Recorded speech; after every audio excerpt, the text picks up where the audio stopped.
Tudo bem? Sejam muito bem-vindos ao nosso segundo episódio do podcast mais ilustre do Brasil, apenas altas mentes aqui discutindo, né? No Aristotélicos. E dessa vez eu tô de novo com meu amigo Jampa, igual no primeiro podcast, e tô aqui com o Ricardo. O nosso Ricardo tem coisas muito interessantes para falar com nós, um estudante aí da área de exatas. Por favor, se apresente aí, Ricardo. Então, meu nome é Ricardo, sou estudante de matemática aplicada e computacional.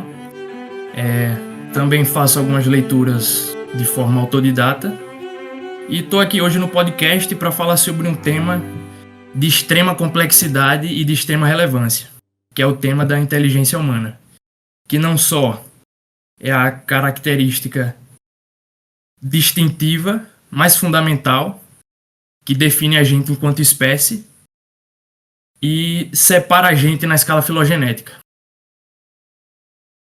Rapaz, eu conheço o Ricardo há muito tempo. A gente sempre discute esses assuntos. Ele é muito interessado no negócio de exatas. E, mano, o último podcast a gente ficou muito tempo falando, né, sobre o Bostil, basicamente, como o Bostil é intancável. E o Ricardo, especialmente, por causa da sua localização geográfica, né? Não vou ser muito específico aqui. Ele tem bastante a discorrer sobre o assunto. Eu acho que dá um gancho legal pro último episódio aí sobre inteligência também. Sim. No tocante ao aspecto geográfico da coisa, eu vou guardar minha tese para depois.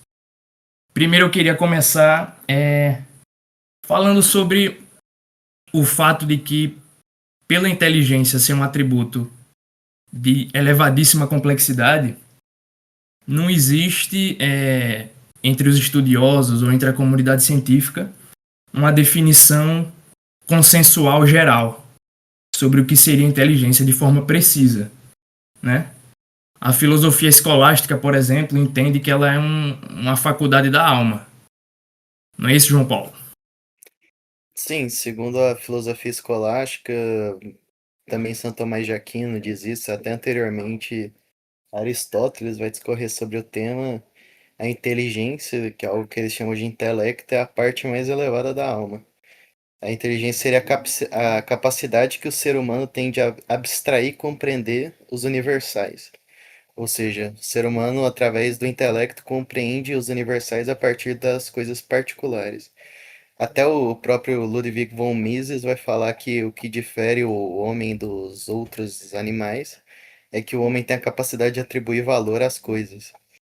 Por exemplo, uma baleia não teria moral, segundo uma ética saudável, porque ela não consegue atribuir valor às coisas. E esse é o exemplo que Mises usa, e isso vale para todos os animais. O animal ele só vai seguir o instinto dele.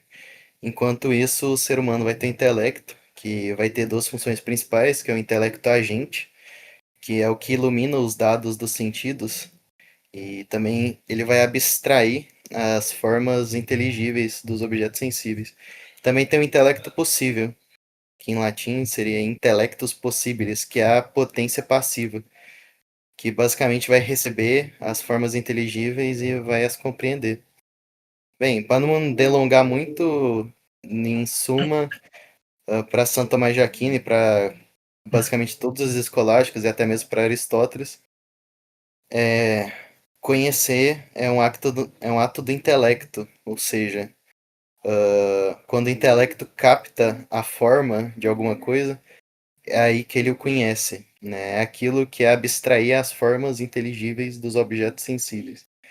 O conhecimento vai ocorrer quando o intelecto está em conformidade com a realidade, que é a famosa definição que Santo Tomás vai dar para a verdade, que é veritas est adequatio intellectus et rei, né? Em português, que é a verdade e a adequação entre o intelecto e a coisa, que é a definição comum aí para os escolásticos.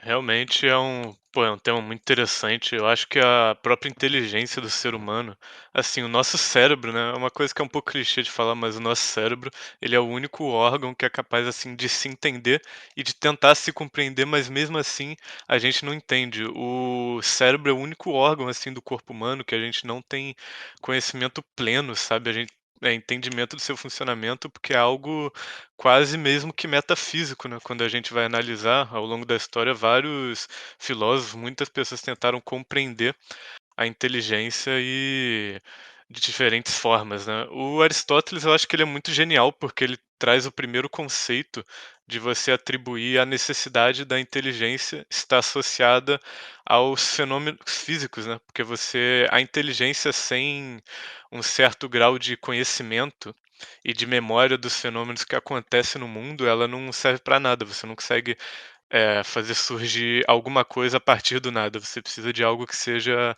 predisposto, né.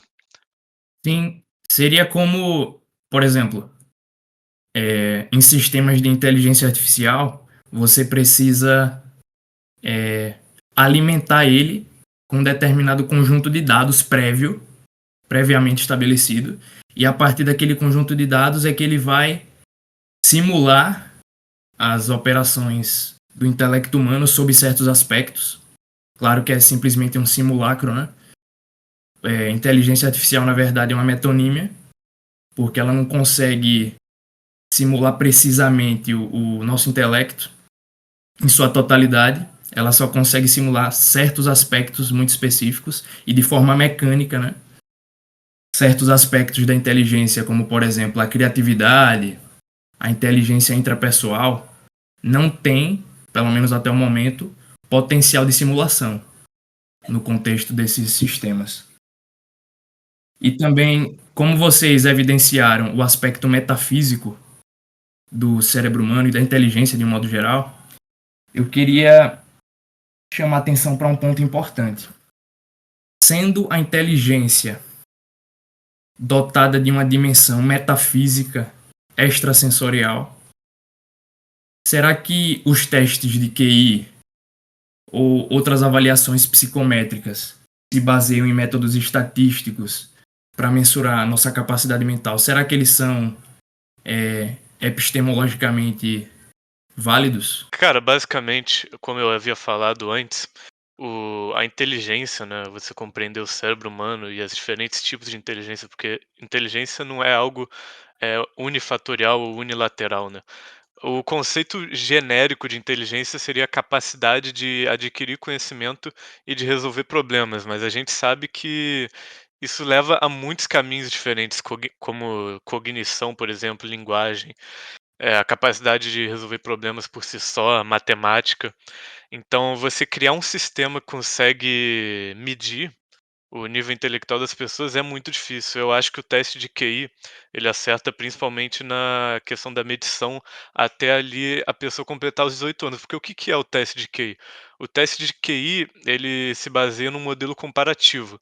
Você vai ter ali, por exemplo, se seu QI é alto, vamos supor que existe uma conta, né, uma fórmula. Seu QI é, por exemplo, 120, vamos supor, você tá ali 3 anos avançado, que é muita coisa, né? Vamos supor uns 2 anos avançado para sua idade, uma criança de 8 anos com 120 de QI tem inteligência equivalente a uma criança de 10 anos, o que é uma diferença absurda, porque é a principal fase ali de desenvolvimento rápido do nosso organismo. O QI serve muito bem para medir isso, mas ao mesmo tempo o QI ele é muitas vezes falho, assim. Eu percebo para questões individuais, por exemplo, grandes pensadores na história têm níveis de QI muito diferentes quando isso não reflete assim exatamente o nível de inteligência das pessoas. Tipo, como assim existe um cara na história que tem 250 de QI, tá ligado? Sendo que o Einstein tinha 160, é uma diferença de 90 pontos. Mas aí você pega na média, né, até ali 100, 110 pontos de QI, 90 pontos de QI de diferença nessa faixa é entre o cara ser um ser humano normal e ser uma esponja, basicamente. 20 anos, 20 de QI configura retardo mental. Então, assim, o QI pra mim ele é válido até mais ou menos ali a faixa de 110 pontos, 120. Mas a inteligência humana tem outro assunto muito interessante também pra gente destrinchar, que é a inteligência humana, a importância biológica dela. A gente só é o ser humano, né, diferente de outros animais, porque a gente consegue se compreender, e é isso que deu a nossa capacidade, né, porque fisicamente a gente é muito inferior nos outros campos. Mas eu estava conversando com o meu professor e com o Ricardo, né, esses dias, e com o meu professor de fisiologia, ou como tem autores mais técnicos dentro da medicina e tal, pesquisadores, que defendem a inexistência ou a inaptidão do livre-arbítrio. Eu queria muito que o Jampa falasse sobre isso, porque a maioria das decisões que é tomada na nossa vida, por exemplo, um cara tá bêbado ali dirigindo, ele acaba atropelando uma pessoa na rua. Isso não foi uma tomada de decisão, ninguém quer atropelar os outros à custa de nada, foi ali uma questão bioquímica no cérebro. Então, será que a gente realmente tem livre-arbítrio? Porque a questão bioquímica e a questão de memória, né, a memória não está necessariamente associada à tomada de decisão, que é a do córtex pré-frontal, está mais relacionada ali com emoção, inclusive, né. Então experiências passadas influenciam muito na nossa tomada de decisão, que muitas vezes é apenas um circuito bioquímico e não funções psíquicas superiores. Eu queria que o Jampa destrinchasse um pouco sobre isso, sobre livre-arbítrio e inteligência. Bem, Santo Tomás de Aquino vai falar, se não me engano, na Paras Prima da Suma Teológica, que o livre-arbítrio é a faculdade da vontade e da razão, mediante a qual essa mesma o homem decide por si mesmo. Tem uma metáfora muito interessante dos escolásticos, que é a seguinte, que a nossa parte material do nosso cérebro, a nossa parte física, ela é como se fosse um cano que passa a água da nossa alma. A questão é que o livre-arbítrio não é um impulso, né? Os impulsos muitas vezes vão vir pela nossa própria natureza, que muitas vezes é uma natureza decaída. Santo Agostinho vai dizer que que nós pecamos porque nós somos pecadores. O livre-arbítrio é o que envolve a nossa inteligência, é aquilo que conhece o bem e a vontade, que segundo os escolásticos, tem até uma discussão muito boa dos escolásticos sobre intelecto e vontade, talvez seja assunto para o próximo episódio. A vontade é o que escolhe o bem desejado, né? Ou seja, a inteligência conhece o bem, a vontade escolhe o bem. Uhum. A questão da escolha, das escolhas que nós fazemos, vai surgir da seguinte cooperação, da cooperação justamente do intelecto e da vontade. Reforçando aqui, o intelecto conhece o que é bom, a vontade move-se em direção a esse bem conhecido. Ou seja, para a vontade escolher, antes ela tem que ter inteligido aquilo, não é um tiro no escuro. Ou seja, quando uma pessoa, por exemplo, no exemplo que o senhor deu, uma pessoa escolhe, eu vou beber, ela sabe, ela já inteligiu que aquilo ali põe a vida de outras pessoas em risco. Beber e dirigir. Então, quando a pessoa escolhe isso, ela está fazendo uma escolha livre. O fato de ela não tá bem mentalmente, ela tá com uma incapacidade mental ali, não muda a escolha dela. Até porque dificilmente, mesmo que o cara esteja bêbado, dificilmente vai perder completamente a consciência. Ainda mais reforçando sobre a questão do livre-arbítrio. Santo Tomás de Aquino vai dizer que o homem tem o livre-arbítrio se baseando no quê? O homem ele tem uma inteligência espiritual. O homem tem uma alma imaterial, uma alma imortal. É uma coisa que depois eu vou falar mais sobre. O homem ele é capaz de agir por si mesmo. Ele não é um animal que age só pelos instintos.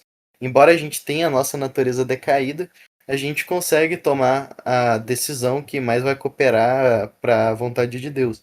A decisão que está de acordo com a vontade de Deus. E o nosso livre-arbítrio ele vai buscar um fim último, que no caso o fim último do homem é Deus. Então Deus nos dá a escolha, que é o que Santo Agostinho vai falar. A gente pode escolher a cidade de Deus ou a cidade dos homens. Mas a gente vai buscar esse fim último, o natural da nossa alma é buscar a Deus, mesmo com todas as nossas fraquezas. Porém, a pessoa vai ter a liberdade, Deus dá a liberdade para ela escolher se quer ou não buscar aquele fim. Porque os escolásticos e os pais da igreja também vão explicar que um amor só pode ser verdadeiro quando há liberdade. Se eu te obrigo a amar e não dou outra opção de amar, não amor verdadeiro. Para você amar verdadeiramente, você tem que ter a opção de não amar. São Tomás de Aquino, então, vai dizer que o homem é o mestre de seus atos por ter livre-arbítrio. Isso decorre do fato de que o homem tem razão pela qual pode deliberar e julgar. Parafraseando aqui Santo Tomás. O intelecto, só para finalizar, o intelecto é espiritual e imortal. Eu já expliquei aquela situação da parte física que tem, que é do que se faz, se urge necessário ter uma saúde mental saudável, né? Que esse negócio aí de principalmente os crentes, os protestantes, ficar não, depressão não existe, não sei o que, isso aí é um corpo absurdo, ele tá negando que o homem é um composto de corpo e alma, e que esse tipo de doença ocorre, assim como ocorre hepatite, assim como ocorre AVC, assim como ocorre doença em todos os órgãos do corpo, o nosso cérebro não seria uma exceção. Bem, o livre-arbítrio é uma faculdade que é permanente da alma, a gente sempre vai ter. Assim como a inteligência, até no céu a gente vai inteligir as coisas assim como os anjos. Novamente, São Tomás de Aquino, que, bem, nós podemos escolher entre os bens naturais por nós mesmos, nós temos essa liberdade. Mas para amar a Deus sobre todas as coisas, a gente precisa da graça divina. Por isso que é tão importante a oração e a vida de sacrifício por Deus Nosso Senhor. E o livre-arbítrio é algo que é inclinado ao bem pelo auxílio da graça. Ou seja, todo bem que nós faz não é por mérito próprio, mas é por graça de Deus. Perfeito. Pegando aí o gancho do João Paulo sobre a questão, sobre o ponto tomista de que escolha pressupõe inteligibilidade, né?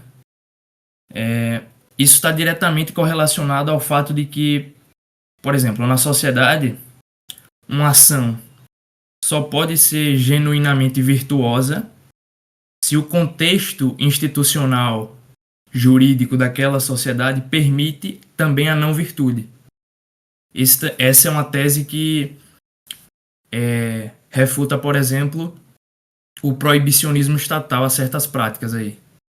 Mas isso seria assunto para outro podcast, para outro episódio, no caso. Sobre o QI, existem, desde a gênese do método psicométrico para avaliar a capacidade mental, já existia aí uma certa dicotomia entre os que consideravam a inteligência um aspecto invariante, que seria praticamente imutável ao longo da história de vida de um indivíduo, e outros que argumentam em favor de que ela é uma característica passível de desenvolvimento, né? E, por exemplo, o cara que foi pioneiro em aplicar um método estatístico para tentar mensurar a inteligência humana foi... Eu esqueci o nome dele. Era Francis alguma coisa. E ele basicamente fundou a tese de que a inteligência é um atributo inato determinado puramente por fatores genéticos. Então, a meu ver, pelo menos, essa é uma tese que é reducionista e peca pelo simplismo.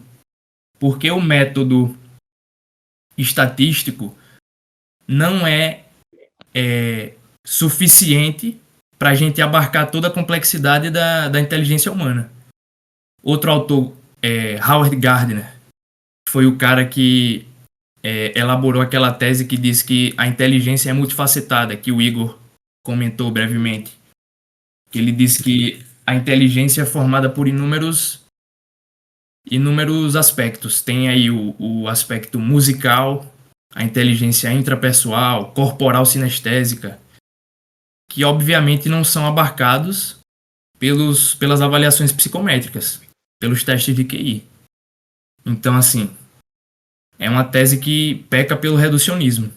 A questão do livre-arbítrio, com relação à bioquímica cerebral e tudo mais, eu entendo que é fato que a nossa bioquímica cerebral foi moldada, em parte, a partir do comportamento dos nossos ancestrais, que visavam sempre maximizar as chances de sobrevivência.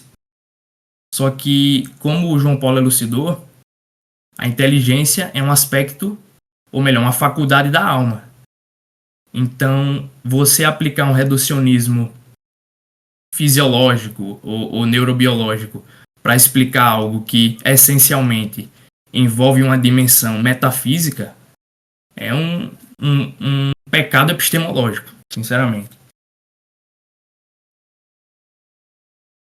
Então, eu queria que vocês argumentassem no sentido de sustentar uma das duas teses gerais que circundam a temática.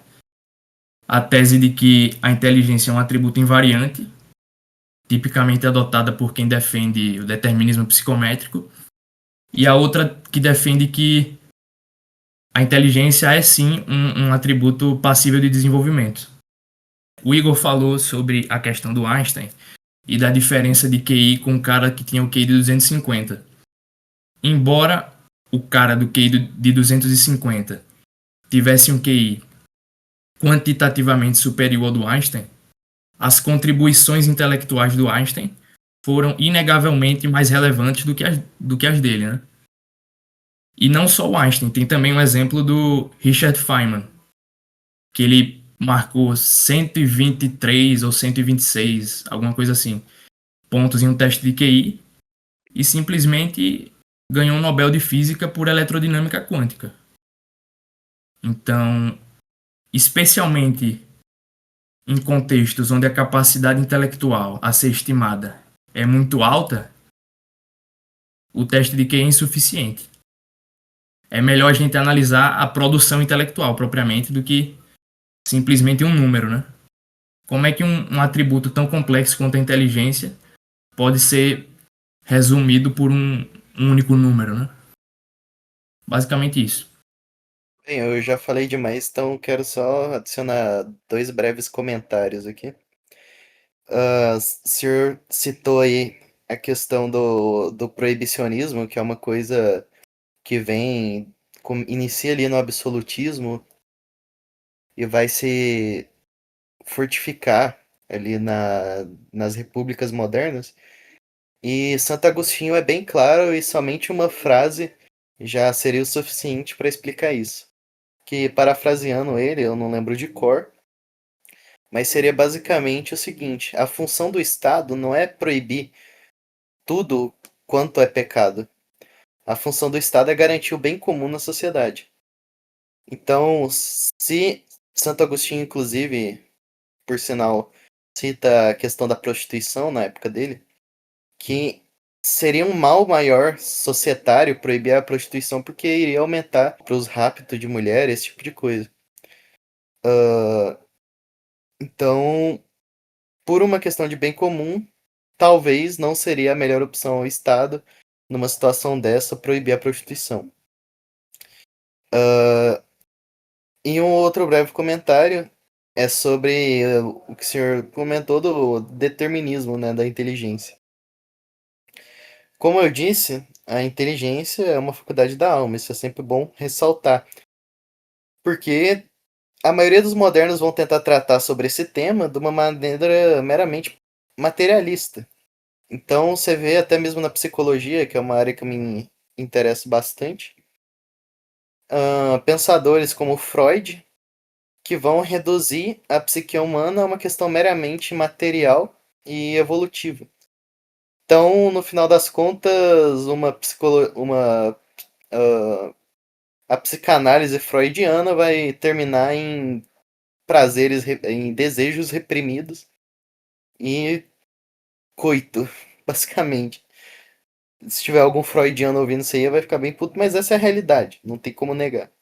Bem, o intelecto, a questão é que, só para finalizar, o intelecto ele não é determinado pelos limites materiais do cérebro da pessoa.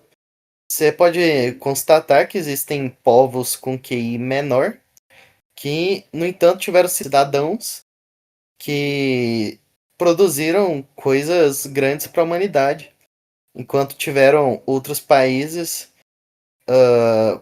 Um, um ótimo exemplo seria o Japão atualmente, que mesmo tendo um povo com QI altíssimo, o povo se reduz a ver anime, porque a alma deles tem um limbo. Basicamente, eles. A questão do Japão é bem complexa, talvez até futuramente poderia fazer um podcast sobre o Japão e tudo mais. Mas depois do fim da Segunda Guerra, a fé do Japão foi desolada, o shintoísmo caiu por terra e o Japão virou isso aí, virou um país que, embora seja infinitamente superior ao Bostil, a degradação moral deles, igualmente, se não for semelhante, é superior à degradação moral do Brasil. Mas bem, é basicamente isso. O intelecto ele não é determinado somente pelo cérebro, pelo QI e tudo mais. A inteligência humana, isso é algo que Aristóteles vai dizer, ela é infinita. Isso é um dos argumentos que Aristóteles vai usar para provar a imortalidade da alma. Que a gente consegue abstrair conceitos infinitos, como por exemplo, amor. Não existe limite para o amor. A nossa alma consegue, o nosso intelecto consegue abstrair um conceito como esse. Então ele só pode ser também infinito. Não tem como você colocar 1 litro d'água num copo de 250 ml. Se algo consegue abstrair um conceito infinito, logo ele deve ser infinito também. Diga-se de passagem, não eterno. Eterno somente Deus. Porém infinito. Não há como ter um fim numa alma humana. Né? Isso refutaria aí também citas judaizantes, como os Testemunhos de Jeová, Mormon, etc. Que seguem uma linha aniquilacionista, que é completamente doente mental.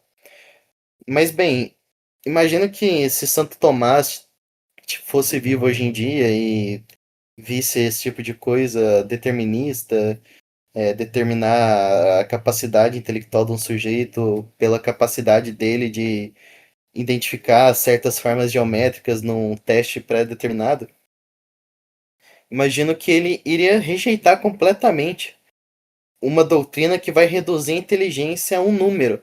Ou seja, se você tem 180 de QI, você não consegue fazer mais nada acima disso. Se você tem 120 QI, você não consegue fazer mais nada do que isso.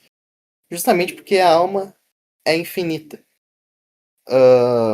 Então, basicamente, São Tomás iria rejeitar completamente essas doutrinas modernas que vão reduzir a inteligência a um número fixo, 180, 120.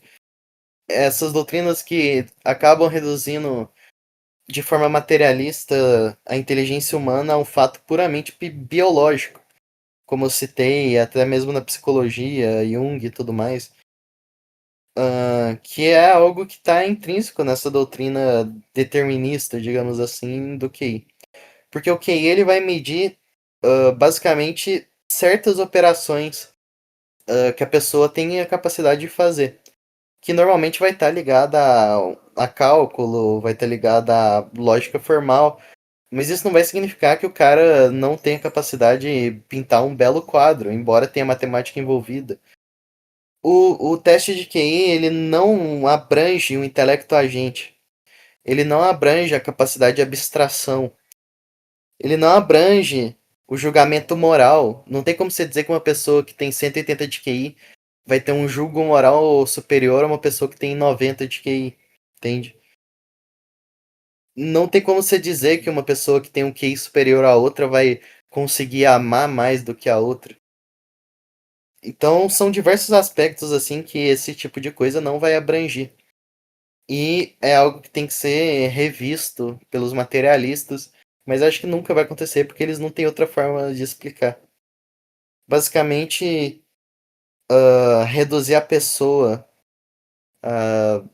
humana, ao QI dela, a quantidade de número que ela tirou num teste, vai culminar a negar que ela tem uma alma racional e imortal. Vai descambar nesse materialismo moderno. salvo engano, no comentário de Santo Tomás de Aquino, A Ética de Aristóteles, ele vai dizer que a dignidade de um homem vem da sua alma imortal, racional, feita à imagem e semelhança de Deus, não da eficiência das suas operações sensíveis. Então não é porque uma pessoa é mais inteligente, tem um teste superior à outra, que ela vai ser superior à outra, ou porque uma pessoa não consegue encaixar um quadrado em outro quadrado, que ela vai ter uma dignidade menor do que a outra pessoa. Perfeita visão. Só um breve adendo à fala do João Paulo, que eu queria fazer. Ele comentou o caso do Japão, que tem um QI nominalmente superior, mas por motivos sociológicos, de hábito, o QI na verdade seria como se fosse a potência, certo? Só que como a alma do japonês médio, por motivos sociológicos, culturais, etc., está compelida, ou melhor, não está compelida ao exercício ordenado da potência, ele não vai conseguir transformar a potência, que seria o QI, em ato. Isso, inclusive, é uma distinção aristotélica, né? Entre potência e ato, fazendo jus aí ao nome do podcast. Outro ponto que eu queria chamar a atenção é que, mesmo se a gente assumisse como verdadeira a hipótese de que um teste de QI reflete de forma fidedigna a capacidade intelectual de um indivíduo, mesmo nesse cenário, mesmo sob essa condição, a gente ia cair em certos absurdos. Porque o teste de QI, como qualquer prova formal, ele contém uma imprecisão inerente à sua própria natureza. Porque, por exemplo, na hora de fazer o teste, o cara pode estar estressado, pode estar desmotivado, pode estar cansado. Isso com certeza vai comprometer a performance dele, entendeu? Então aquele teste não reflete com precisão a capacidade cognitiva dele em situações ótimas, entendeu? Tem inclusive um caso de teste de QI em países pobres, salvo engano da África. Salvo engano foi uma universidade americana que aplicou esse teste. Eles basicamente aplicaram os testes em áreas pobres, se não foi da África, foi da Índia.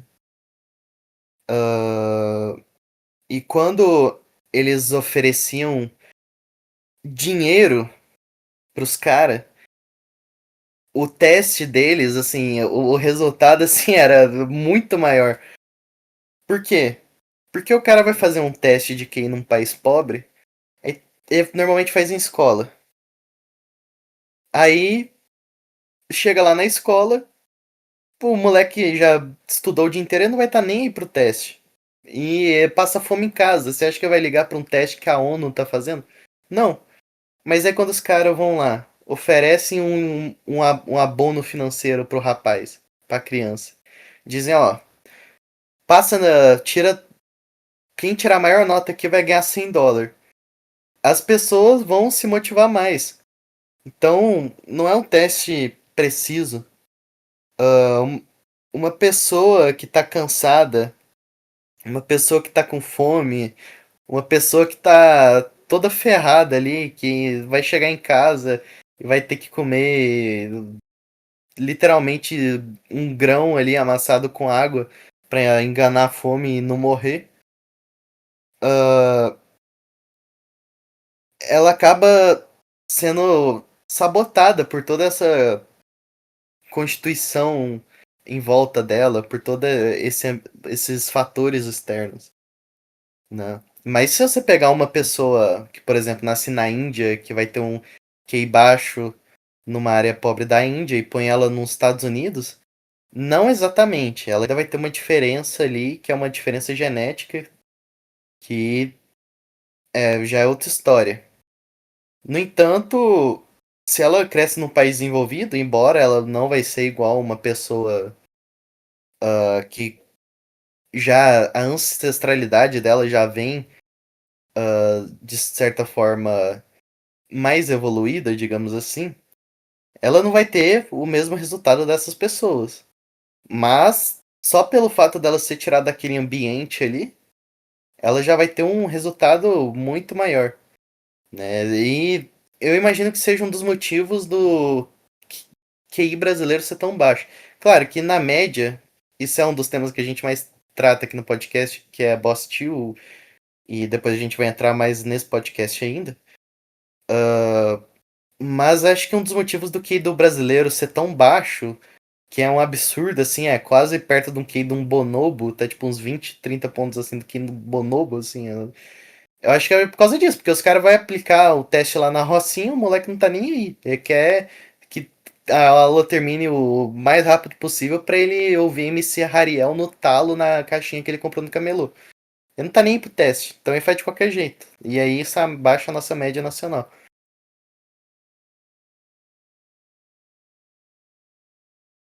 Tá, eu vou dar prosseguimento aqui. Vai parecer que, tipo, eu tive que ir anotando os temas, porque a última vez que eu falei, acho que faz uns 20 minutos, vocês falaram muita coisa. Então, para eu poder relembrar as coisas aqui. A coisa que eu tinha falado da última vez, eu tinha feito uma provocação, né? Não uma provocação, porque aqui não é um debate, mas eu tinha comentado com o Jampa, já imaginando a resposta sobre a questão do livre-arbítrio, né? E a inteligência. Porque eu gosto de fazer essas provocações porque o Jampa ele tem uma visão um pouco mais teológica e, o que eu posso falar, de indeterminismo, né? Ou quase um libertarianismo, que é uma consciência própria que o ser humano tem. 100% das vezes. Eu fico mais no meio do caminho, eu sigo uma vertente de livre-arbítrio compatibilista, né? Eu acho que, por exemplo, no caso que tinha sido citado sobre o indivíduo, ele atropela uma pessoa enquanto estava bêbado. Várias decisões ao longo da vida dele, com certeza ele teve acesso a conhecimento e informação para perceber os malefícios que a bebida alcoólica causa. E naquele determinado momento, antes de ficar bêbado, ele escolheu. Ele teve a decisão, o livre-arbítrio de ficar bêbado. Então ele tem que arcar com as consequências dos efeitos nocivos que o álcool pode ter no organismo dele. Ah, mas ele não sabia que ele era tão fraco a álcool, ele pensou que ele teria mais controle do seu corpo quando estava bêbado, mas isso não importa numa análise real, jurídica e filosófica do que ele fez. O que ele fez foi culpa dele. A gente não pode nunca reduzir essa coisa de o homicídio culposo não foi culposo porque o cara. Quer dizer, foi culposo porque o cara estava bêbado. Isso não existe, né? Mas, inclusive, também tem a questão do multiaspecto da inteligência, né? Que o Ricardo tinha falado. Tem inteligência emocional, vários níveis ali. E o Jampa criticou o Freud. Eu acho que foi uma questão um pouco leviana, porque, tipo assim, o Freud ele não tenta tratar a psicanálise também nessa visão um pouco mais filosófica. O Freud, ele sim, ele é completamente materialista. Mas esse é um problema da nossa sociedade, eu concordo com você. Sobre existir materialismo, as pessoas não ligarem para alma, para teologia, para filosofia, sociologia, não se importarem uns com os outros e apenas com números, dinheiro e tal. Mas você não pode aplicar essa culpabilidade para o Freud em si. O Freud ele é um cientista que ele age empiricamente, né? Ele não liga muito para essas noções. Ele vai lá, ele faz a noção do que existe na realidade e aí você interpreta se isso aí é uma questão da alma e tal, não sei o quê, e tudo mais. Foi falando muito também de povos com QI mais baixo. A gente tem que tomar cuidado porque tudo bem, existe sim esse problema de você. Inclusive, muito do teste de QI que foi feito na África por essas campanhas, essas universidades americanas, tipo assim, um dos caras que fazem eram muitos, né, na época eram eugenistas, eles nem faziam em todos os países, eles pegaram uma média ali da área e aplicaram para os países do lado e tudo mais. Só que tem a questão na África que é a questão da desnutrição. Quando você pega, por exemplo, nativos africanos, muitas pesquisas de nativos africanos que são adotados por famílias americanas, né? Agora que a gente tem muito isso de casais brancos adotarem crianças de outras etnias, a gente consegue ter as pesquisas mais modernas.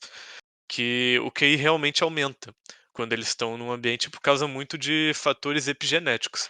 a multifatoriedade da inteligência, assim como 99% das coisas, das características do nosso corpo, né, excluindo, por exemplo, sei lá, a cor dos olhos, que é puramente genética, o resto ele tem fator genético e epigenético, a nossa cor de pele, a cor do cabelo, que é influenciado pela exposição ao sol e tudo mais. A inteligência também é uma dessas coisas. Ela tem influência genética, mas também epigenética. A má nutrição que você tem na África por causa da pobreza e a alimentação, né, os menos que a gente tinha falado no último podcast, que eu vou entrar mais brevemente aqui.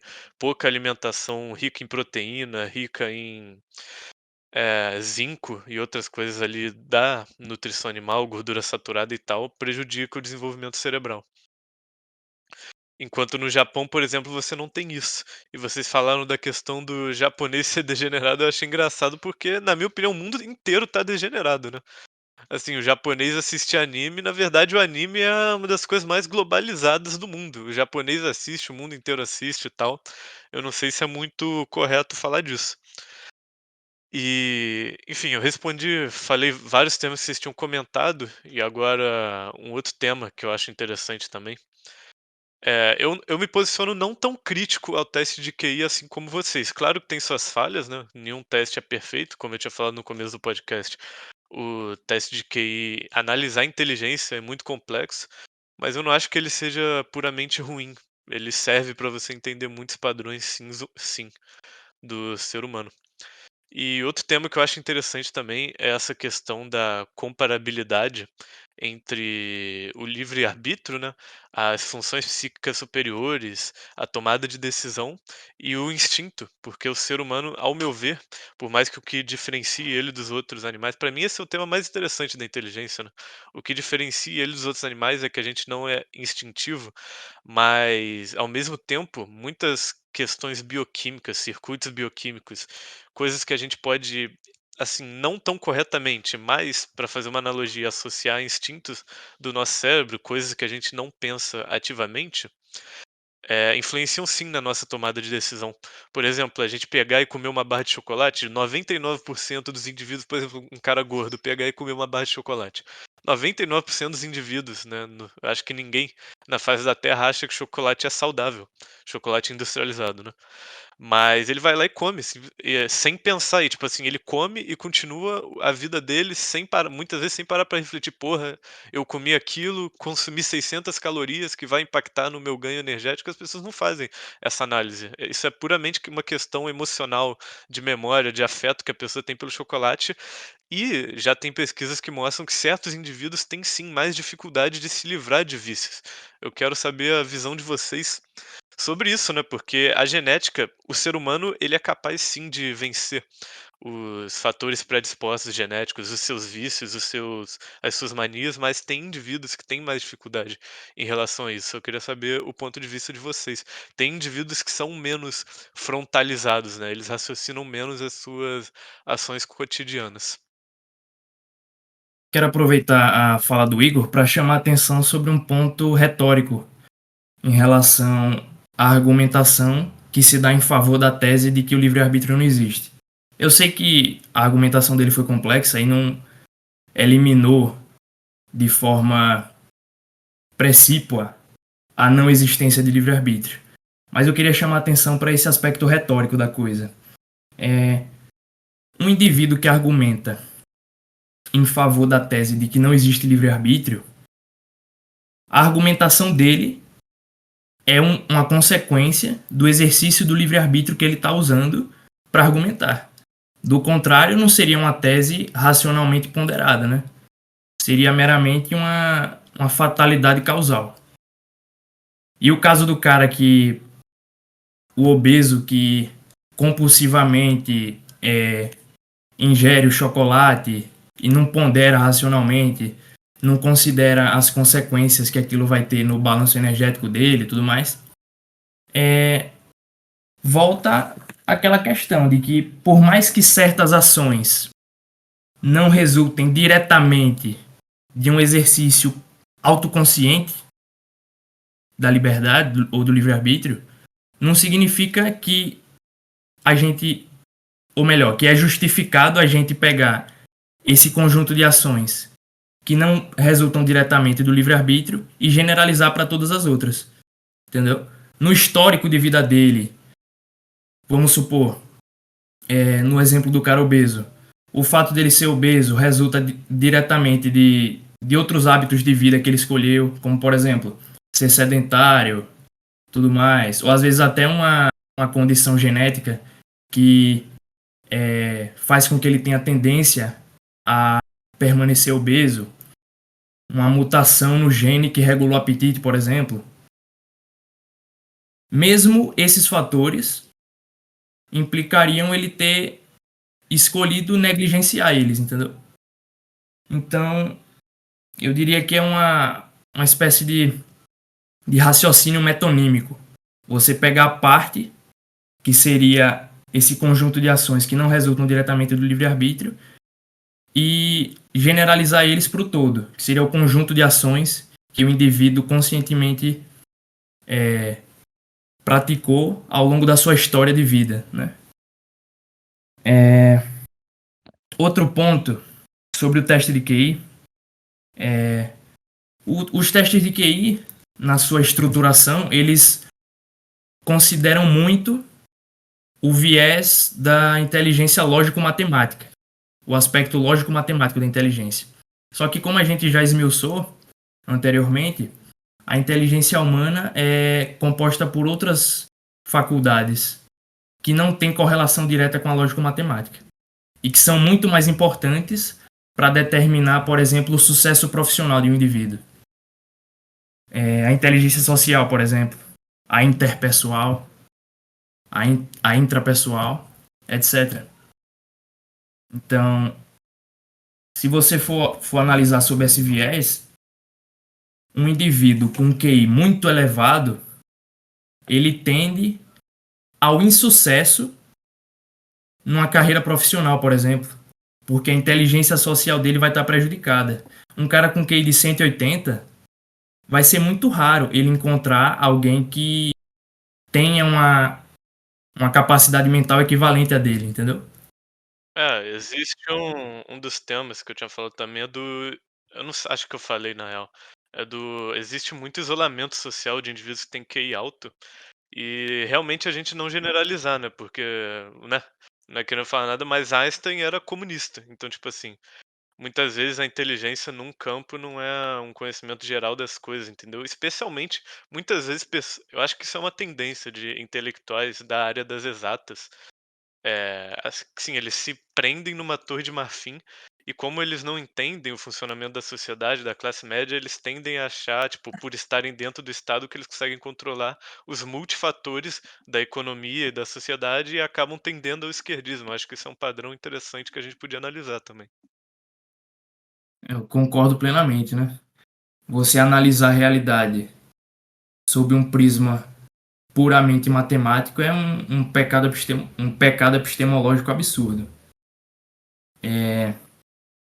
Se você pegar intelectuais como Russell, que escreveu Introdução à Filosofia da Matemática, dentre outras obras, ele era matemático e contribuiu intelectualmente com o campo da matemática, principalmente no que concerne a filosofia, a matemática e tudo mais. Só que em outras áreas ele comete deslizes por não considerar os aspectos da realidade que não são matematizáveis. Entendeu?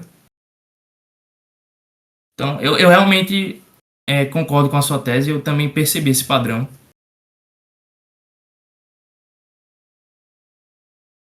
Então, essa questão aí de econometria extrema é muito comum, assim, literalmente 99%, aliás, praticamente todos os economistas modernos que não são austríacos.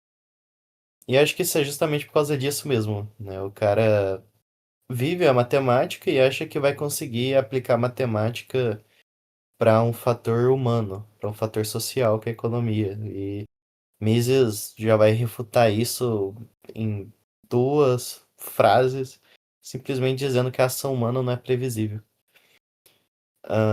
Mas bem, trazendo à tona novamente alguns temas, só para esclarecer a questão, eu não quis dizer que o homem é 100% livre de seus instintos, pelo contrário. Acho que o Igor é de uma posição ali mais de Hume,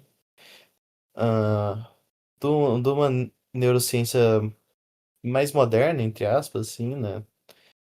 Século XX para cá, que é mais tenta fazer ser compatível um livre-arbítrio total ali com uma causalidade determinista. Mas Santo Tomás vai rejeitar o determinismo absoluto, que é aquela história lá do Hawking, de se você vê como se deu o Big Bang, você consegue calcular tudo, até as ações humanas. Não, absolutamente não.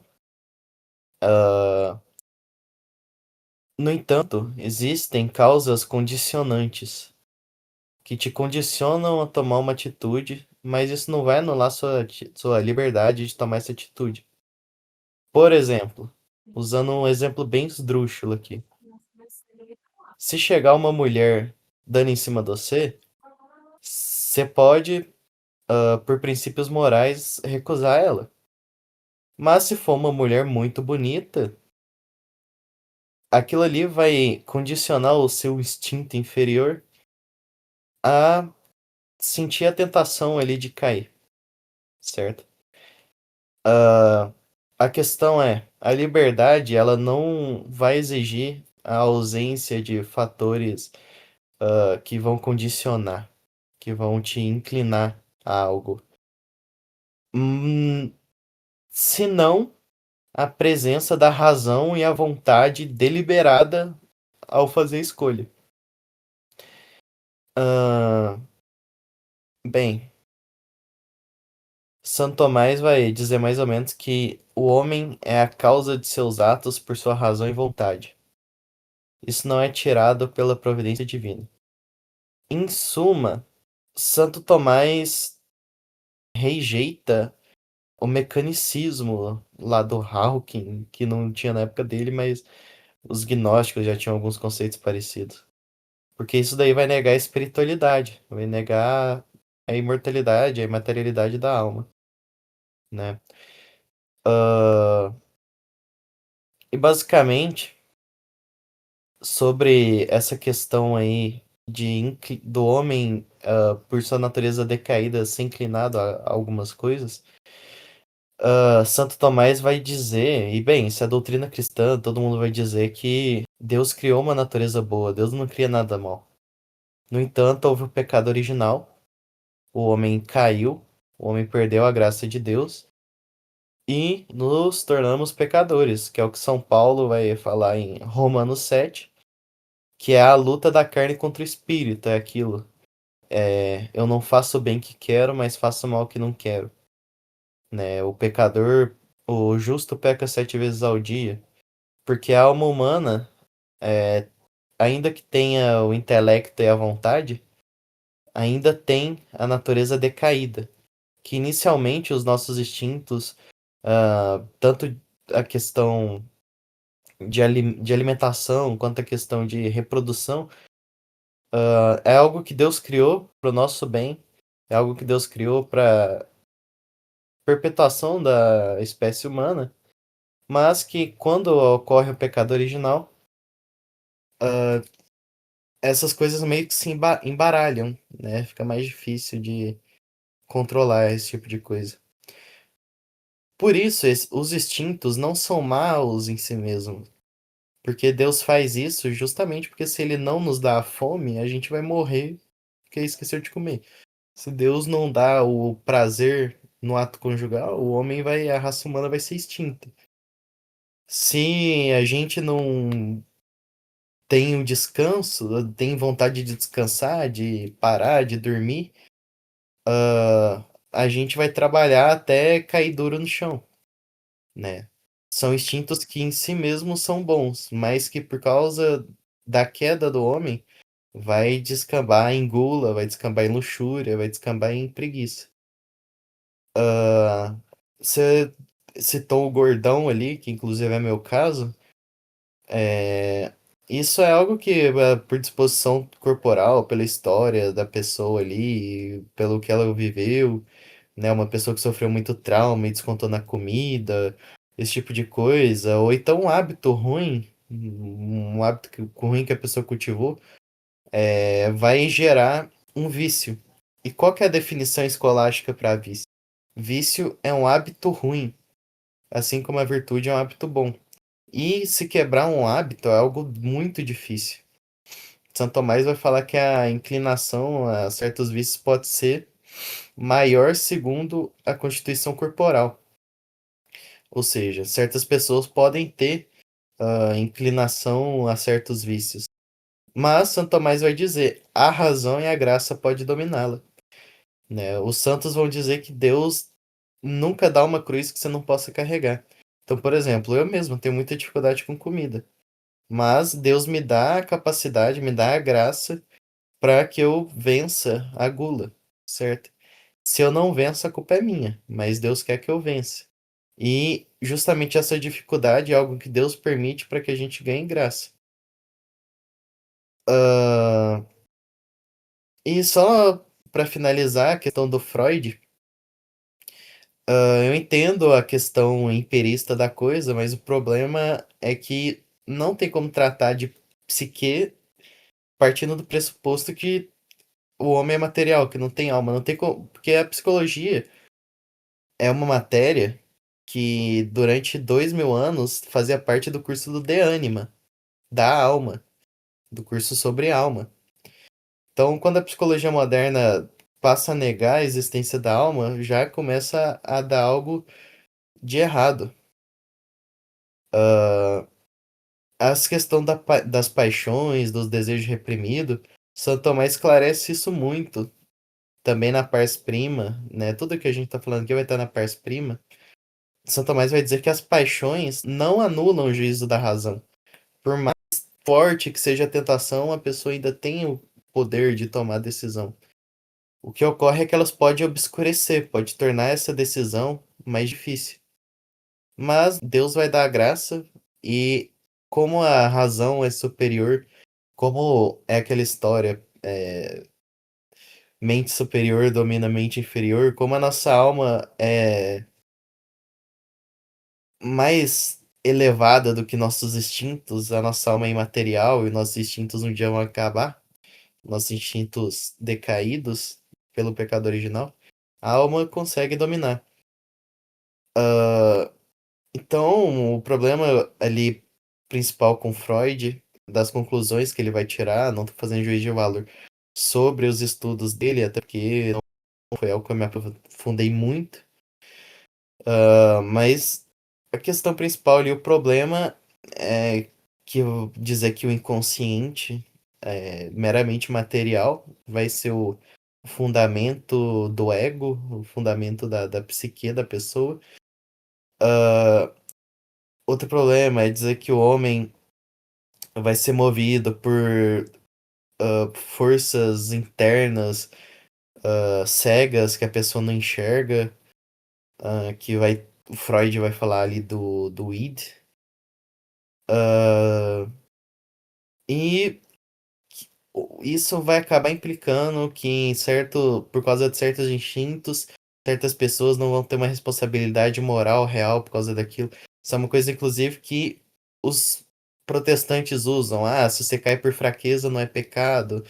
Não, porque justamente provando uma forma filosófica, a nossa alma tem domínio sobre esse tipo de coisa, ainda que seja difícil. Inclusive, só uma menção honrosa. Eu citei Hume no começo da minha fala. A própria guilhotina de Hume vai negar, né, que a evolução moldou tudo, então o homem vai ser de tal forma e o que é natural é certo, então a gente tem que. Se o cara fosse mais radical, vai falar, não, tem que reproduzir, não importa o modo, tem que mandar a espécie pra frente, não importa a moral. A maioria dos materialistas vai negar isso porque isso é politicamente incorreto, né? Mas Se for seguir os princípios materialistas, acaba desembocando nisso. Mas a própria guilhotina de Hume vai negar isso, né? Hume vai dizer que a gente não pode deduzir uma moralidade diretamente dos fatos naturais, ou corporais, né? É engraçado que na Suma Teológica, Santo Tomás de Aquino meio que vai prever isso, e vai falar sobre essa separação entre o fato e o valor. E vai dar Santo Tomás vai dar uma solução. Para Santo Tomás, o ser, isso é uma discussão muito interessante. O ser e o deve ser estão unidos, porque o ser tem finalidade. Santo Tomás falando sobre a guilhotina de Hume 700 anos antes. Não, pera. 500 anos antes. Bem, a gente não pode deduzir o dever só do que é, mas do que aquela coisa foi feita para ser, segundo a natureza que Deus ordenou. Ou seja, o dever vai brotar da essência da coisa, da natureza da coisa. Então a gente pode dizer que o homem deve buscar a verdade, deve buscar o bem, a virtude, deve buscar Deus. Porque isso é a natureza do homem. Aristóteles vai dizer que a única coisa que sacia verdadeiramente o homem é a verdade. De forma que Deus sendo a verdade, a gente vai buscar a verdade de forma que nunca vamos conseguir encontrá-la perfeitamente até que a gente vá para o céu. Nessa terra, a gente vai se sentir pleno buscando a verdade, mesmo sabendo que a verdade só vamos encontrar no dia do nosso juízo. E só para terminar, uma frase de Santo Tomás, que é: o fim da criatura racional é a bem-aventurança, por isso deve ela ordenar seus atos para esse fim. Está na pars prima da Suma Teológica, igual tudo que eu falei aqui. Acho que a gente pode concluir, né? A partir daqui, deu para tirar uma análise boa sobre conceitos gerais. Basicamente, acho que eu concordo com quase tudo que você fala. Eu também sou dessa vertente. Eu só acho que, como eu venho de uma vertente um pouco menos teológica, eu acredito na compatibilidade de ambos, né? Tanto das funções, eu não chamo de alma, eu chamo de, no meu caso, né? Adotando uma premissa não teológica de funções psíquicas superiores, né? Que derivam aí do córtex pré-frontal. Mas não que eu também sou teísta, mas eu gosto de fazer essas análises excluindo esse termo, porque eu acho que esse termo gera uma ambiguidade, gera certa ambiguidade, né? Mas basicamente, como Deus fez tudo de forma perfeita, acaba desaguando na mesma. Quem tem a análise correta de mundo acaba chegando na mesma conclusão, né? Seja no ponto de vista biológico ou filosófico. Então eu acredito num livre-arbítrio compatibilista com as duas teses, né? E Ricardo, você tem algo para concluir também? Ou não?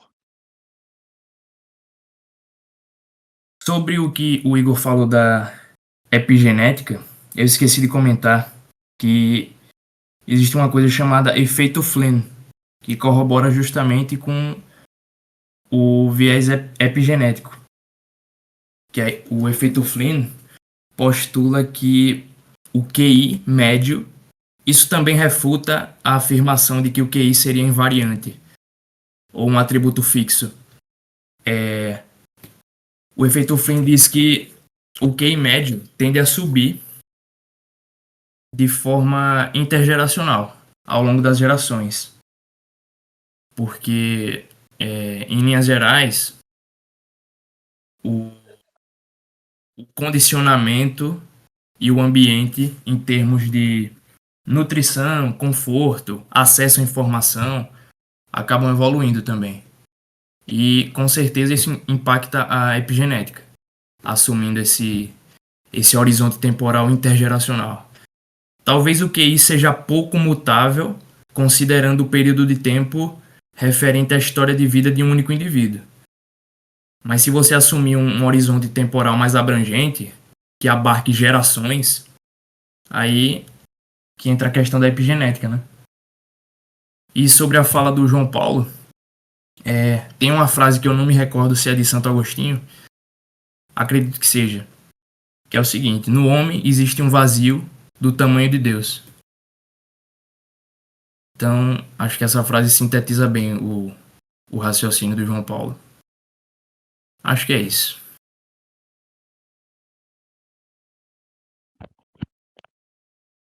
Aproximando da conclusão, então, Jampa pode fazer as honras. Bem, acho que é isso. Acho que esse podcast aqui ficou muito bom. Assim, ficou muito mais sério do que o último, né? Embora no último a gente falou bastante coisa assim mais complexa, acho que esse ficou muito, muito bom. Expandiu o meu QI aqui que tô participando. Imagina do ouvinte. Espero que tenha agregado aí na vida da galera aí, dos ouvintes. É um podcast paradoxal, né? A gente fala sobre QI, expande o QI, a gente critica o QI e acaba expandindo o QI dos ouvintes. A Exatamente. gente tá sendo meio Não, mas a gente hipócrita aqui, né? tá refutando a tese de que o QI é algo determinista, porque a gente tá alterando ele. Exatamente. Invariante. Faz Bem, sentido. a conclusão que eu acho que eu tiraria, ah, encaminhando para a conclusão, encaminhando para o fim, é que, bem, a inteligência, conforme Aristóteles disse, porque poderia chegar um ateu aqui nos comentários, ai, vocês estão, vocês estão no teologia para explicar neurociência, isso é coisa de cristianismo retrógrado.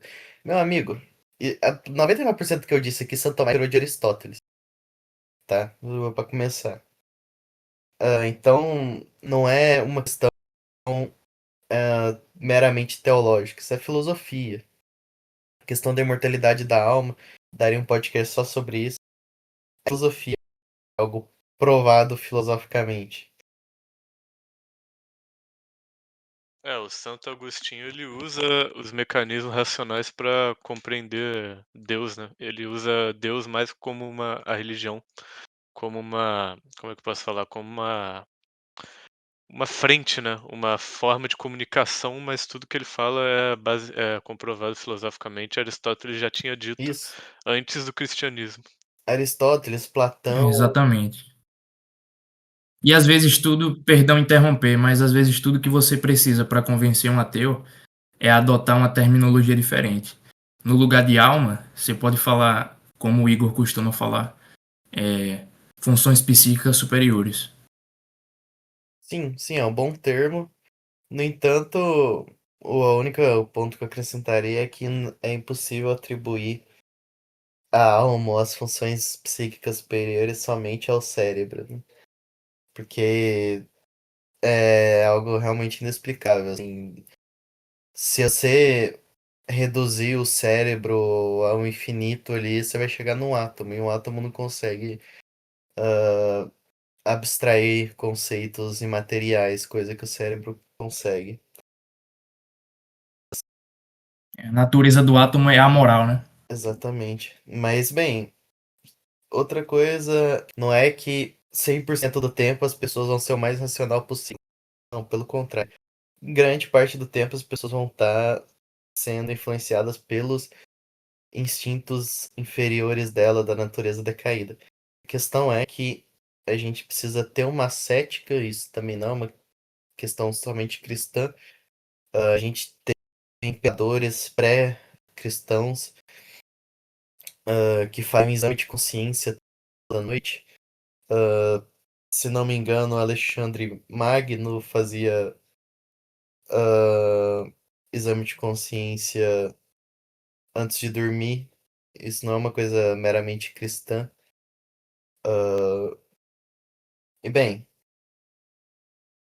a natureza decaída do ser humano vai implicar justamente numa luta interior, numa luta de nós contra nós mesmos, como vai dizer São Paulo. Mas, com razão, com esforço, com a graça de Deus, a gente consegue chegar nessa cética, nessa mística, para nos encontrar com o nosso Criador, que, conforme muito bem o Ricardo disse, em nós há um vazio que é do tamanho de Deus. E só de, só de ouvir, só de ouvir essa frase já dá vontade de chorar. E, bem, para terminar, eu vou ler uma passagem das Confissões de Santo Agostinho, que, assim, uma pessoa que ouve isso aqui e não se comove, assim, não tem alma. Mas acho que até um ateu que ouvir isso aqui vai ficar encantado pelo amor que Santo Agostinho tem pelo criador dele. Então, vamos lá. Isso aqui está no capítulo 10 das Confissões. E bem, iniciando a leitura. Tarde te amei, ó beleza tão antiga e tão nova. Tarde te amei. 30 anos estive longe de Deus, mas durante esse tempo algo se movia dentro do meu coração. Eu era inquieto, alguém que buscava felicidade, buscava algo que não achava. Mas tu se compadeceste de mim, e tudo mudou, porque tu me deixastes conhecer-te. Entrei no meu íntimo sob a tua guia e consegui, porque tu te fizeste meu auxílio. Tu estavas dentro de mim e eu fora. Os homens saem para fazer passeios a fim de admirar o alto dos montes, o ruído incessante dos mares, o belo e ininterrupto curso dos rios, os majestosos movimentos dos astros. E, no entanto, passam ao largo de si mesmos, não se arriscam na aventura de um passeio interior. Durante os anos de minha juventude, pus meu coração em coisas exteriores que só faziam me afastar cada vez mais daquele a quem meu coração, sem saber, desejava. Eis que estava dentro e eu fora. Seguravam-me longe de ti as coisas que não existiriam senão em ti. Estavas comigo e eu não estava contigo. Mas tu me chamastes, clamastes por mim, e teu grito rompeu a minha surdez. Fizeste-me entrar em mim mesmo para não olhar para dentro de mim. Eu tinha me escondido. Mas tu me arrancastes do meu esconderijo e me pusestes diante de mim mesmo, a fim de que eu enxergasse o indigno que era, o quão deformado, manchado e sujo eu estava. Em meio à luta, recorri ao meu grande amigo Alípio e lhe disse: os ignorantes nos arrebatam o céu, e nós, com toda a nossa ciência, nos debatemos em nossa carne. Assim me encontrava chorando desconsolado, enquanto perguntava a mim mesmo quando deixaria de dizer amanhã, amanhã. Foi então que escutei uma voz que vinha da casa vizinha, uma voz que dizia: pega e lê, pega e lê. Brilhaste e resplandeceste sobre mim e afugentastes a minha cegueira.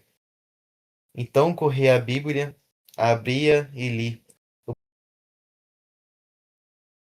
O primeiro capítulo a carta de São Paulo aos Romanos e dizia assim: não em orgias e bebedeiras, nem na devassidão e libertinagem, nem nas rixas e ciúmes, mas revesti-vos do Senhor Jesus Cristo. Aquelas palavras ressoaram dentro de mim, pareciam escritas por uma pessoa que me conhecia, que sabia da minha vida. Exalastes teu perfume e respirei. Agora suspiro por ti, anseio por ti, Deus, de quem separar-se é morrer, de quem aproximar-se é ressuscitar, com quem habitar é viver. Deus, de quem fugir é cair, a volta é levantar-se, em quem apoiar-se é estar seguro. Deus, a quem esquecer é perecer, a quem buscar é renascer, a quem conhecer é possuir. Foi assim que descobri a Deus e me dei conta de que no fundo era Ele, mesmo sem saber, quem buscava ardentemente o meu coração. Provei-te e agora tenho fome e sede de ti.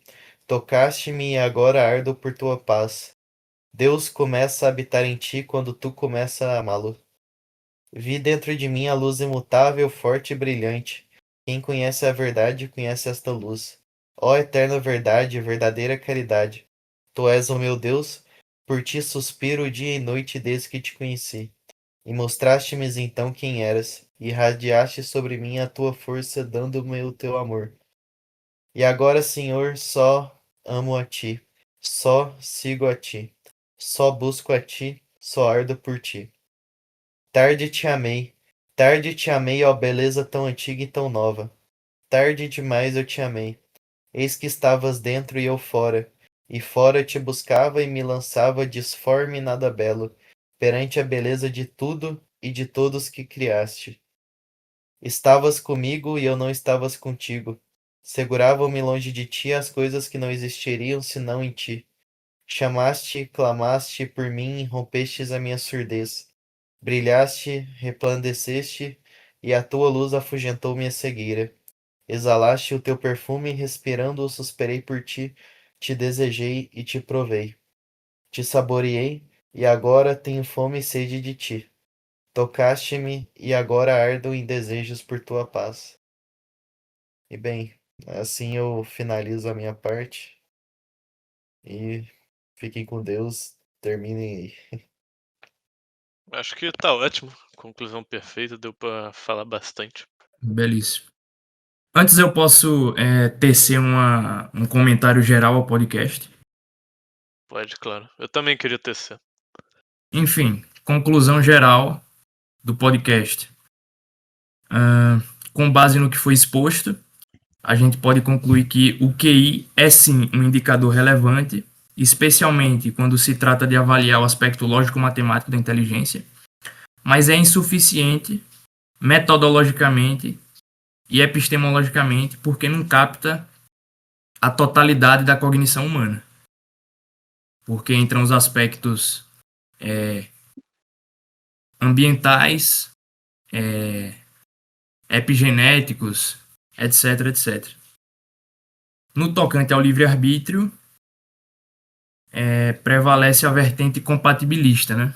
Concatenada com a escolástica, postulando que a existência do instinto bioquímico, fisiológico, enfim, não só não refuta o livre-arbítrio, como é o que permite o seu pleno exercício.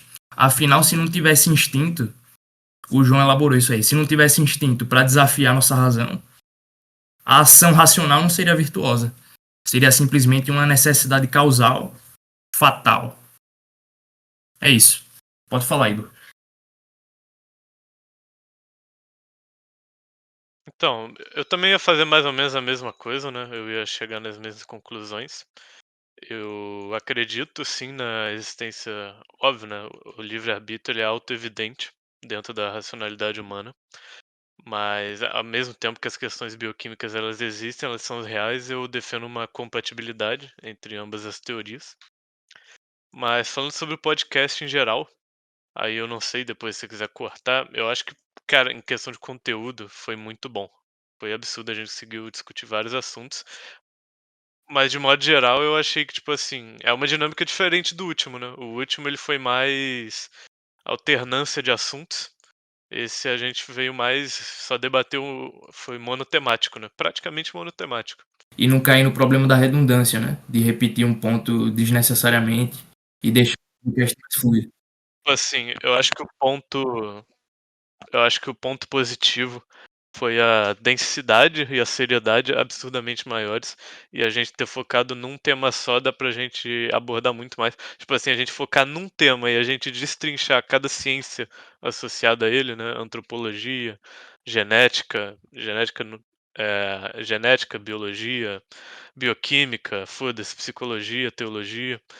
É um formato mais interessante, mas ao mesmo tempo, o que eu acho que perde pro último. Eu acho que o último foi mais dinâmico e eu acho que, né, foi menos redundante. Foi mais dinâmico e foi. E eu acho que o principal é porque a gente falou muito, cada um, tipo. a gente teve menos deixas, tá ligado? Tipo assim, eu devo ter falado o quê? Umas 5, 6 vezes, só que quando eu falei mais de 5 minutos. No outro podcast, tipo, a gente falava 30 segundos e já o outro chegava, tá ligado? Eu acho que isso acabou gerando um efeito que a gente esquecia muito do que o outro falava e acabava sendo redundante. Tipo, o Ricardo falando várias e várias vezes da multifatoriedade da inteligência. Tipo, já era algo que a gente tinha afirmado, né? Não, mas eu acho que agora outra coisa, falando também pessoalmente, né? Sobre o que a gente desenvolveu entre si. Eu acho que foi muito bom. O primeiro assunto que a gente discutiu, ô Jampa, desde que tu voltou pro debate, não sei se tu lembra, foi isso, que eu tinha mandado mensagem e a gente tinha tido aquela discussão, tipo, se dá pra provar Deus filosoficamente e tal. A gente acabou tocando nisso um pouco por cima e, cara, eu acho que com o podcast agora, eu tô mais inclinado, assim, pra tua vertente. Quando tu falou aquela parada do átomo, né? Porque a matéria, ela é imoral, ela é ausente de moralidade. Como que algo como eu não sei se foi tu ou o Ricardo, acho que um falou e o outro complementou. Como que tu surge algo moral, algo, né, as funções psíquicas superiores que eu falei tanto, a partir de algo que não existe, né, não é pré-existente, como que algo surge de algo que não existe, entendeu? Isso acabou me gerando um insight interessante. Sim, isso é aquela questão filosófica escolástica que nada pode dar o que não tem. E isso aí é o que vai levar Aristóteles a chegar na conclusão que a alma é imortal, justamente por causa disso, porque não tem como um conjunto de matéria ali, o homem é literalmente barro, tudo que tem no barro no homem, não tem como isso aí gerar um ser que é capaz de abstrair conceitos perfeitos, infinitos e tudo mais. Isso é interessante. Tipo assim, ao longo da minha vida, né, agora dando insight sobre religião também. Quando você pergunta, eu falo que sou católico e tal, de fato eu sou. Mas a religião gerou muita, tipo, é um tema que eu tenho muitos pensamentos e tal, porque ao longo da minha vida eu me declarava como? Eu me declarava, tipo, presta atenção no que, como que eu vou explicar? Eu era um agnóstico, né? Igual eu, naquela discussão que eu falei que eu não acho que dá pra provar a existência de Deus filosoficamente, ou achava que não. Então eu falava, ok, eu sou agnóstico. Partindo desse pressuposto, eu sinto e eu acho que a existência de Deus é crucial para entender muitos fenômenos. E eu sinto isso em mim, a existência de Deus. Então eu me declarava agnóstico teísta que seguia a moral cristã, porque ao mesmo tempo o meu maior, como é que fala? O meu maior pregador, né, que eu segui era Jesus Cristo. Então, eu falava, tipo assim: "Pô, será que eu realmente sou cristão?", porque eu não acreditava na Bíblia e eu não acreditava nos fenômenos místicos, né, da Bíblia. Mas eu acreditava na moral de Cristo e eu acreditava na existência de Deus.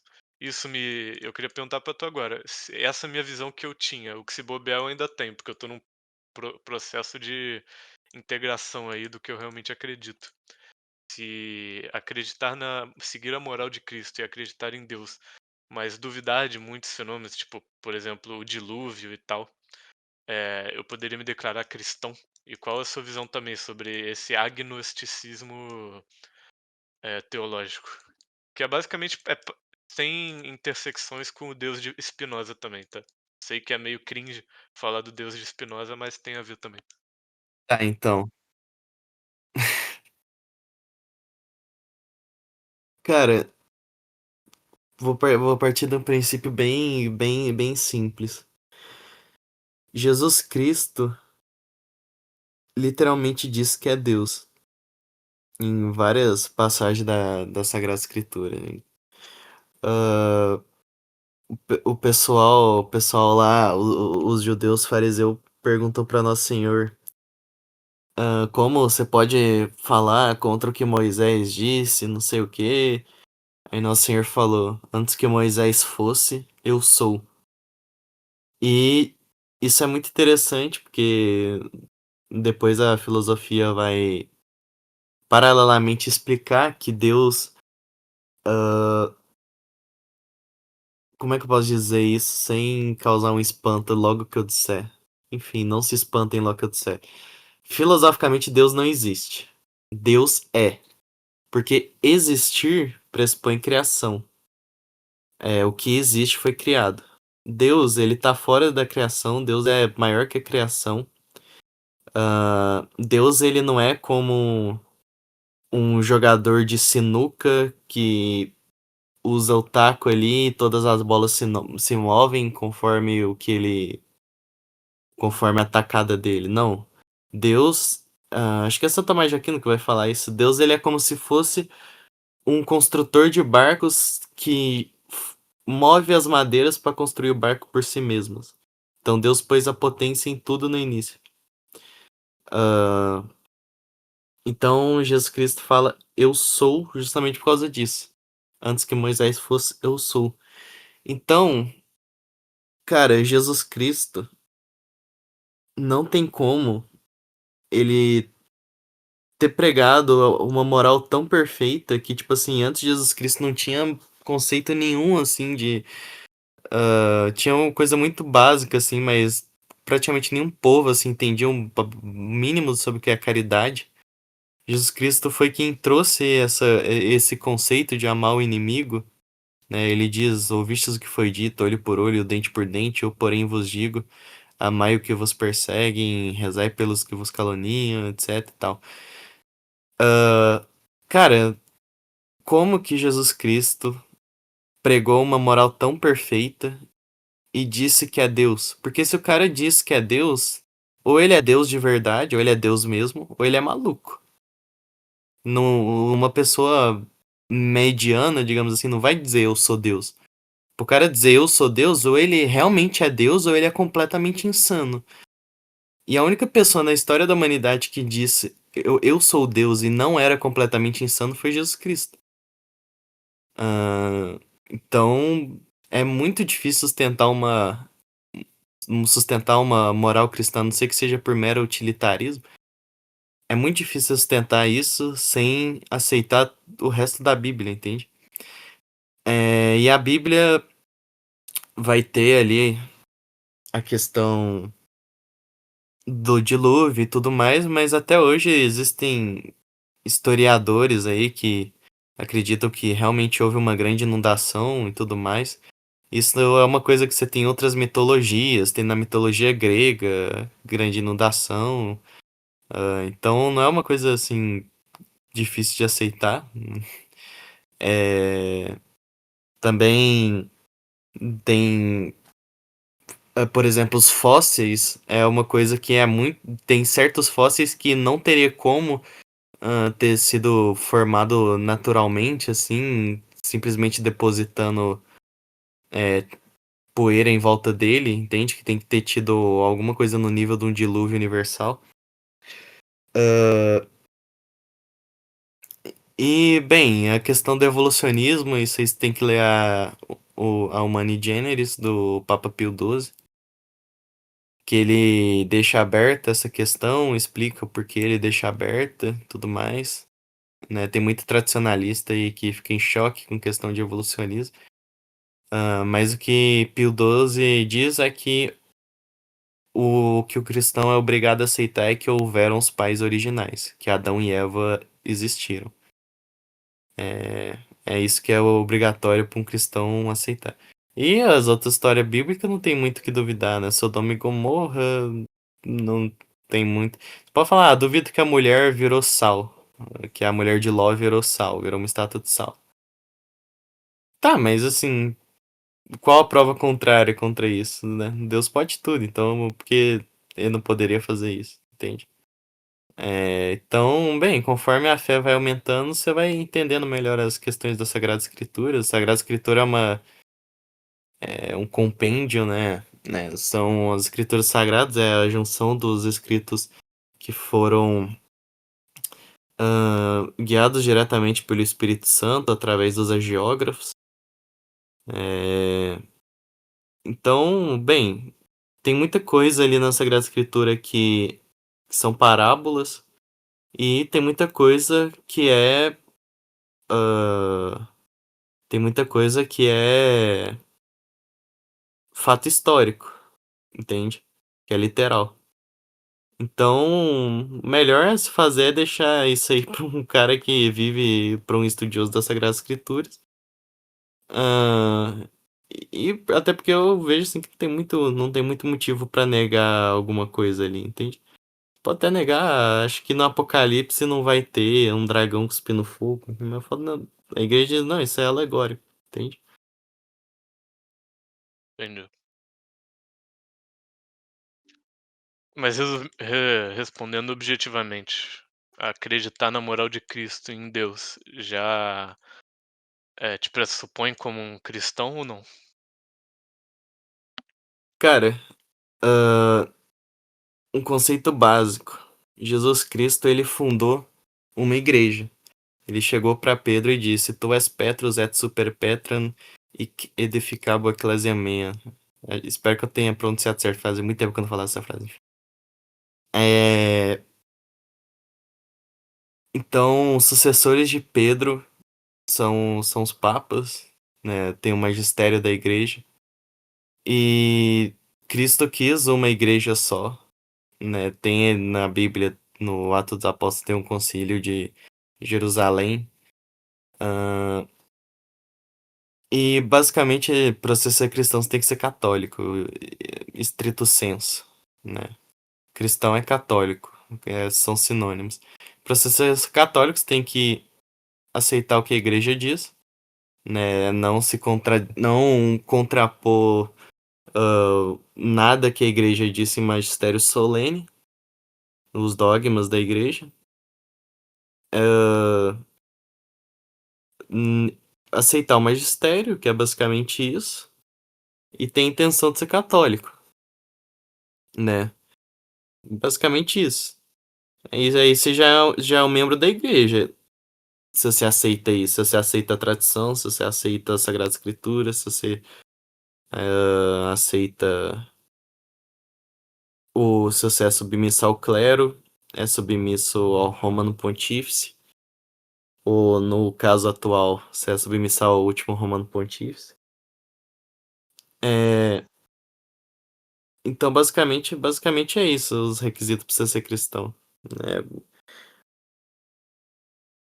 E bem, a partir do momento que você é um membro da igreja, você tem duas opções: ficar como um membro morto da igreja ou ser um membro vivo, né? Então, chegaram para Nosso Senhor e perguntaram que eu devo fazer para alcançar o céu. E Nosso Senhor disse: vai, se batize e siga os 10 mandamentos. Aí ele falou: mas eu já faço tudo isso. Aí Nosso Senhor disse: então vá, vende tudo que tens e me siga. Então, se você quer ser perfeito e imitar Cristo estritamente, seja religioso, né? Vai, vende tudo que tens e siga Nosso Senhor. Mas se não é sua vocação, então siga os 10 mandamentos, obedeça à igreja e beleza.